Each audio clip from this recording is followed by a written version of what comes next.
Alors on va donner la parole à Céline parce qu'elle a vécu, elle est dans le Val-de-Marne, elle est conseillère téléphonique. Bonjour Céline. Bonjour les GG, bonjour Bercy. Bonjour. Elle s'est régalée sur ce coup-là, Céline. Ah oui, merci, ça rêve. Alors, allez-y Céline, est-ce que vous l'avez vécu ou pas? Alors après, est-ce que c'est vraiment du racisme ou des insultes qui sont, on va dire, de mœurs courantes? Oui, moi je l'ai vécu déjà plus jeune quand j'habitais à Bonneuil-sur-Marne. Parce que on me voyait, je suis blanche, mais en fait je suis métisse. Et donc quand je sortais dans la rue, c'était quand quelqu'un me disait bonjour, je disais juste bonjour et je répondais pas, il me disait sale blanche, sale toubab, tout. Oh là, Céline, on a un petit souci avec votre liaison, c'est avec votre ligne, vous êtes sur portable, on va vous retrouver dans un instant. Céline? Oui. Bon, allez-y, ça a l'air d'aller mieux là. Vous m'entendez? Oui. Essayez de pas trop bouger, là, on vous entend bien. Comme vous êtes sur portable, allez-y. Je bouge plus. Donc j'ai déjà plusieurs fois ce genre d'insultes. Quand j'étais plus petite, j'habitais dans une cité, donc à Bonneuil-sur-Marne, où constamment j'avais le droit à sale blanche, petite babtou, sale toubab. Et quand je discutais avec eux, une fois qu'ils connaissaient mes origines, j'avais plus le droit à ce genre d'insultes. Oui, donc ça existe, c'est clair. Ça existe. Après, je sais pas si c'est vraiment des insultes racistes ou si c'est dans les mœurs. Mais c'est un courant. Est-ce que ça j'ai vécu ici à Saint-Ouen où j'ai travaillé pendant 2 ans et là c'est vrai je sentais, on me regardait, j'étais blanche, on me regardait, j'avais le droit à des petites insultes. En plus étant une femme, donc je cumulais tous les défauts. Hein. Pourquoi en plus en étant une femme? Parce que j'avais le droit, t'es une femme, pourquoi tu me parles pas, tu m'ignores, salope, sale blanche, voilà. J'avais le droit à tout ça. Et vous avez essayé d'en parler avec des associations de lutte contre le racisme autour de vous ou pas? Non. Pourquoi?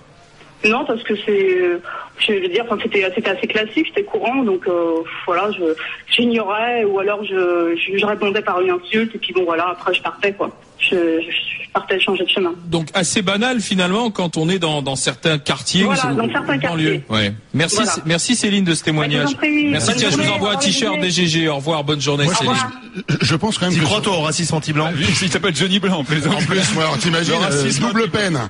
T'as qu'à voir. Non, je pense sincèrement que là encore sur ce cas-là, on parle de racisme. On a affaire à 2 abrutis qui demandent une clope à un mec qui veut pas leur donner, puis ça dégénère. Voilà. Le mec, qu'il soit blanc, qu'il soit jaune, qu'il soit noir, je pense qu'il en aurait pris plein la tronche de la même façon. Donc je pense qu'il faut pas tout mélanger. Faut pas dramatiser. Tout comme quand on parle d'antisémitisme parce que les juifs s'est fait fracasser la tête et les mecs qui lui ont fracassé la tête, ils y connaissent rien à la religion, ils savent même pas de quoi ils parlent. Juste c'est un prétexte pour aller démonter quelqu'un. C'est le procès de la bêtise. Mais oui, t'as affaire à un ramassis de cons en face de toi. Je veux dire, c'est pas du tout du racisme. Pour moi, c'est vraiment un ramassis de cons. C'est aussi le procès tout simplement de la violence. C'est-à-dire que les gars, ils sont pas jugés parce qu'ils ont traité le mec de sale blanc. C'est parce qu'ils surtout ils lui ont satonné la tête à côté de son bouteille. C'est quand même. Ils sont jugés. Si la LICRA se constitue partie civile, c'est parce qu'il y a eu aussi sale blanc. Que sur le quai de métro, ils auraient simplement dit sale blanc, sale con, je dirais ça s'arrêtait là. C'est quand même le coup de tesson de bouteille qui a déclenché le truc. Bien sûr. Et le racisme, si tu veux, le racisme en tant qu'attitude vis-à-vis de quelqu'un, c'est le rejeton du sentiment de discrimination. Est-ce que la violence n'a pas redoublé parce qu'il était blanc? Non, mais ça, parce qu'on dit sale blanc. Non, j'y crois pas une seule seconde. En revanche, qu'il y ait effectivement un sentiment aujourd'hui, dans certaines communautés, eux sont discriminés au quotidien. Ils se sentent pas à l'aise, ils se sentent plus chez eux, bien qu'ils soient de nationalité française, etc. Cette histoire avec les Gaulois qui seraient plus français que ceux qui sont français sans être Gaulois, etc. Ça peut être tout ça, mais le racisme, non. Ou alors ça veut dire que chaque fois qu'il y a une agressivité suite à une différence, c'est quoi, c'est les tensions communautaires, ça existe? On va en parler avec maître Mario-Pierre Stasi, qui est avocat, président de la commission juridique de la LICRA. Bonjour, maître Mario-Pierre Stasi. Oui, alors, c'est le procès de la bêtise, de la violence ou vraiment du racisme anti-blanc? Je vous écoutez, je trouve ça très intéressant d'abord, parce que très intéressant ce qu'a dit Céline et très intéressant ce qu'a dit le dernier intervenant. C'est vrai que d'abord ce sont des accusations assez banales que de racisme anti-blanc et on est rarement saisi parce que les plaignants ne saisissent pas les associations parce qu'on considère que ce n'est pas la peine. Ceci étant, ce qui est tout à fait juste aussi, et je tiens à le dire, c'est qu'on se retrouve dans une situation où ce sont ceux qui sont victimes de d'actes racistes qui sont eux-mêmes auteurs de racisme. C'est-à-dire que ceux qui se sentent discriminés se sentent parfois légitimés à être eux-mêmes auteurs d'actes racistes en, par exemple, traitant un blanc de sale blanc alors qu'eux-mêmes ont eu à souffrir de racisme étant noirs ou étant arabes. Et ça, c'est une donnée sociologique qui est assez nouvelle et que nous constatons. Pour revenir sur cet après-midi, il est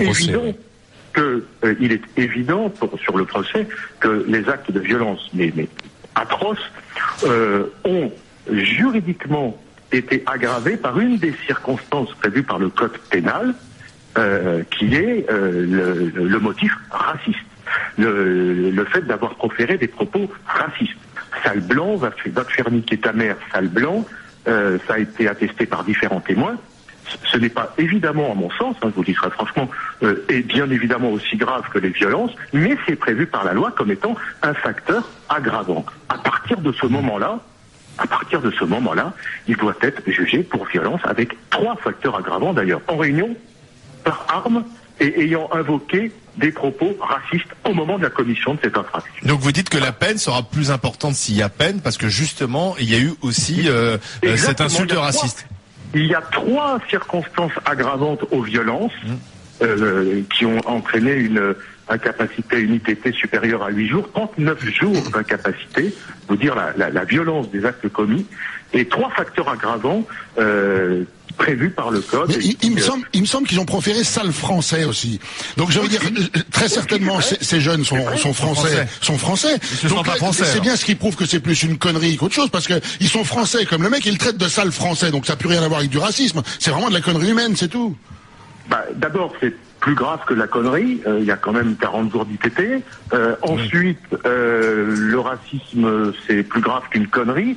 Et puis, il faut faire le distinguo, vous avez raison, entre sale français et sale blanc. Moi, je fais très clairement le distinguo entre le ressentiment anti-français, qui n'est pas du racisme, et sale blanc, qui est du racisme. Il se trouve que dans ce dossier, c'est pas parce qu'il était français, c'est parce que sale français, d'ailleurs on interroge l'auteur. Il dit, pour moi, sale français, c'est comme sale petit blanc. C'est un blanc.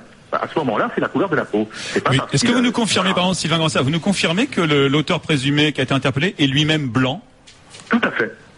Donc c'est un blanc qui traite un autre blanc de sale blanc? Oui. D'accord.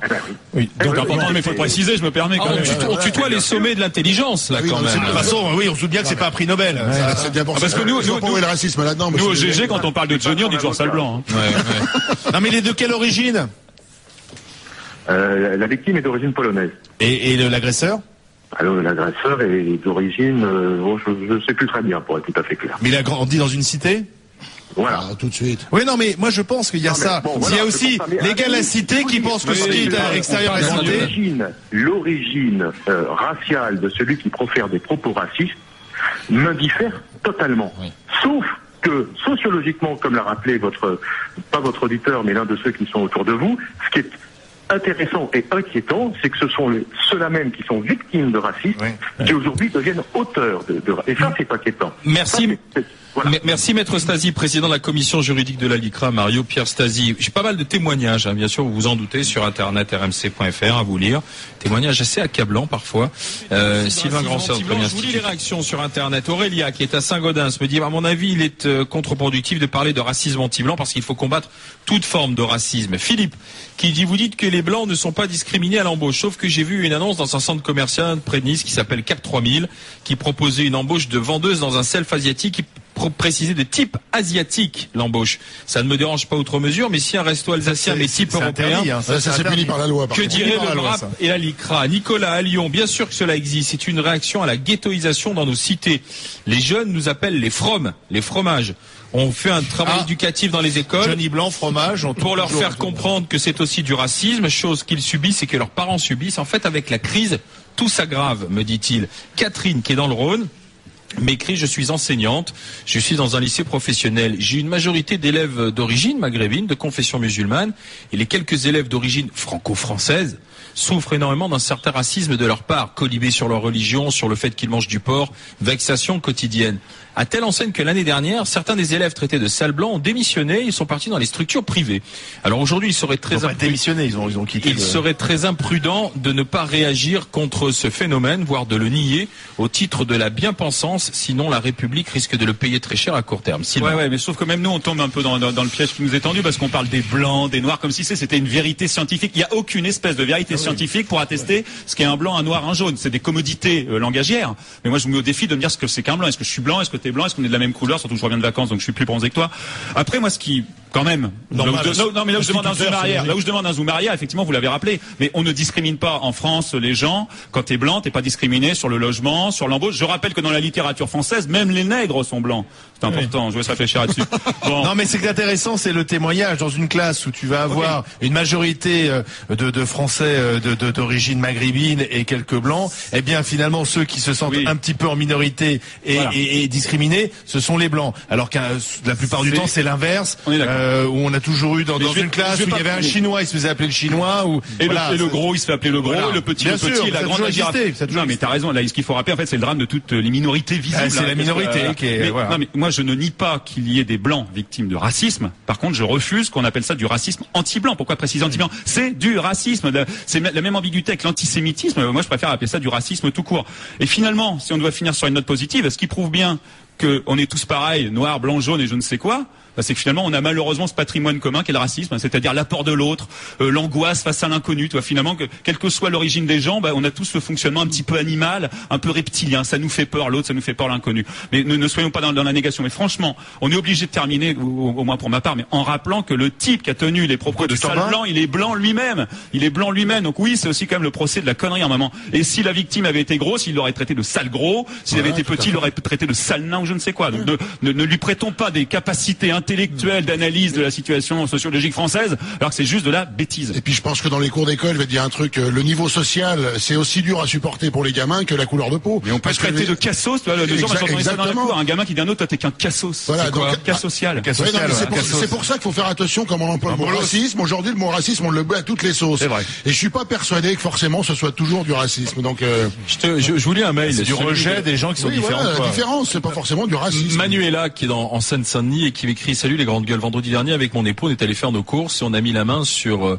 on a mis sur le tapis 5 bouteilles de Bordeaux. Bon, c'est du Saint-Émilion pour ne pas le citer. Nous avions du monde le dimanche. Puis il y avait une personne derrière nous d'origine maghrébine qui nous a traité, mon époux et moi, de Roger. Alors, on va bien dormir ce soir. Sur le coup, j'ai pas compris. Par la suite, j'ai tout de suite compris. Il y a inversé le truc. Si moi j'avais dit tiens Mohamed ou je ne sais quoi, j'aurais eu droit à des réprimandes sévères. Bonne journée à tous, me dit-elle. Mais là on retrouve là exactement ce dont on parlait tout à l'heure, à savoir on est sur une espèce de rejet nourri par méconnaissance, bêtises, etc. Le racisme dangereux, ça a toujours été, on a payé pour le voir dans l'histoire, c'est le racisme théorisé. C'est-à-dire quand on justifie rationnellement le fait que l'autre est fondamentalement, objectivement, plus con, plus malhonnête, et il a moins le droit de vivre que moi. Ça, c'est le racisme dangereux. Après, il y a une espèce de racisme un peu réactionnel, épidermique.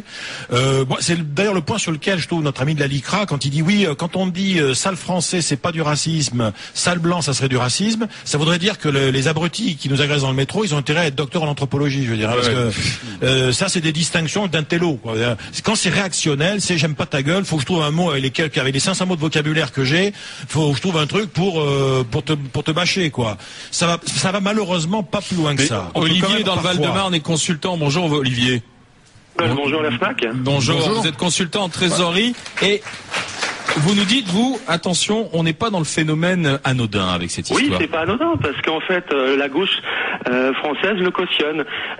Si on lit un bouquin qui était sorti il y a quelques mois c'était La gauche et la préférence immigrée, ça dit tout dedans, en partie, et ça cautionne le fait que on prend SOS Racisme qui est né en 81. Pour moi, c'est une mafia. Ils vous défendront pas si vous êtes un blanc. Par contre, si vous êtes un noir, un arabe, moi j'ai des amis de toutes couleurs, ils vous défendront. C'est l'inverse. Excusez-moi, Olivier, vous avez l'exemple. Olivier, qui le disent. Il y a des Olivier, non, mais, excusez-moi, pardon, je vous rends tout de suite la parole, mais on a le contre-exemple. Pourquoi on met ça à la une aujourd'hui? Parce que la LICRA, justement, est partie civile. Eh ben, tant mieux, pour une fois que ça arrive, au moins. Mais c'est pas courant d'avoir des procès comme ça. C'est rare. Parce qu'il y a peut-être pas beaucoup. Dans les actualités, des gens de couleur qui sont agressés, et on va traiter les problèmes de racisme. Mais si c'est un pauvre blanc, malheureusement, c'est rien. Olivier, peut-être parce qu'il n'y a pas beaucoup d'affaires. Non, il y en a, mais on essaye de les camoufler sous le forme de la bien-pensance, voilà. Il y a une sorte de mafia d'omerta en France qui veut pas qu'on dise la vérité, parce que ça plaît pas aux gens. Et ça plaît pas au monde politique de dire il y a du racisme anti-blanc. Quand on dit il y a du racisme anti-blanc, ça n'existe pas pour eux. Mais pourquoi ça ne plairait pas? Parce que ça fait mauvaise image. La gauche ne reconnaîtra jamais que les blancs, qu'ils soient d'adoption européenne en France ou de souche, ou même d'autres ethnies, il y en a qui sont... Mais ça veut dire que victime de racisme. Olivier, vous ne mettez pas le racisme anti-blanc sur le même plan que les autres racismes?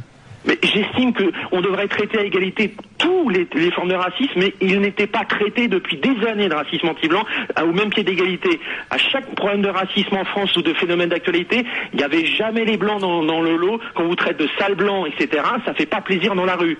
Alors, voyez, Olivier, vous êtes dans le Val-de-Marne et j'ai Chris, qui est à Lyon, qui dit oui, le racisme anti-blanc est une réalité. J'en ai fait les frais plusieurs fois. On m'a agressé verbalement, me traitant de sale français ou de sale blanc, mais apparemment, il faut pas en parler. Dixit, SOS raciste, chez qui j'étais allé, qui m'a clairement fait comprendre. Il y a regardez, renseignez-vous, il y a un ancien membre de SOS raciste qui s'appelle Monsieur Omar Djelil. Il le dit clairement.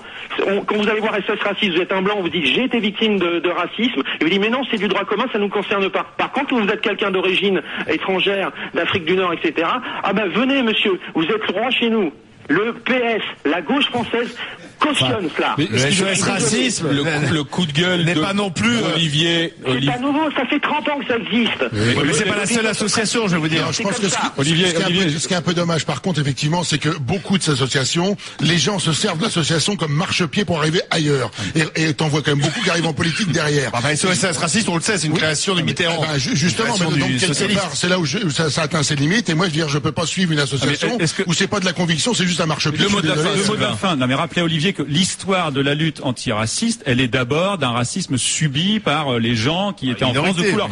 Après, effectivement, que ce racisme puisse se retourner vers des autochtones qui se retrouvent minoritaires dans certains quartiers. Mais moi, je suis désolé, je le contredis. Je suis de gauche et je reconnais qu'on peut être blanc et victime de racisme. Comment dire le contraire? Mais pour terminer, malheureusement, sur une note très pessimiste, je suis désolé, Monsieur le Président, mais moi, ce qui m'inquiète fondamentalement, notamment chez les jeunes, c'est l'ethnicisation des rapports sociaux. Le fait qu'on se revendique noir, blanc, musulman, juif, machin. Mais c'est quoi ces conneries? Enfin, on a un vivre ensemble à faire. On a un patrimoine commun. On a une maison commune. Et moi, ça m'inquiète énormément cette espèce de réflexe identitaire ethnique, qui en plus est souvent bidon, qui est construit sur un fantasme du pays, du bled ou de je ne sais quoi, ou de la religion.